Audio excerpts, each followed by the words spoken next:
തക്കാളി രസം ഈസി ആയിട്ട് എങ്ങനെ ചെയ്യാമെന്ന് നോക്കാം.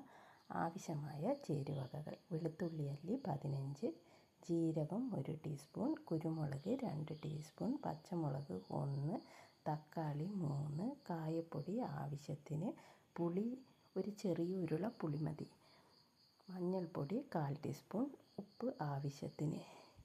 ഈ ചേരുവകളെല്ലാം ഒരു മിക്സിയുടെ ജാറിലിട്ട് ചെറുതായിട്ടൊന്ന് അരച്ചെടുക്കുക. ഈ അരച്ചെടുത്ത അരപ്പ് ഒരു പാൻ അടുപ്പിൽ വെച്ച് കടുകും കരിവേപ്പിലയും വറ്റൽമുളകും ഇട്ട് പൊട്ടിച്ചതിന് ശേഷം അതിലേക്ക് അരപ്പൊഴിച്ച് ഒരു 5 മിനിറ്റ് പച്ചമണം പോകുന്നത് വരെ ഇളക്കണം. അതിനുശേഷം 2 കപ്പ് വെള്ളമൊഴിച്ച് 2 കപ്പ് വെള്ളമൊഴിച്ച് നല്ലോണം ഒന്ന് ഇളക്കിയതിന് ശേഷം തിള വരുന്നതിന് മുമ്പായിട്ട് മല്ലിയിലയിട്ട് ഇറക്കി വെക്കണം.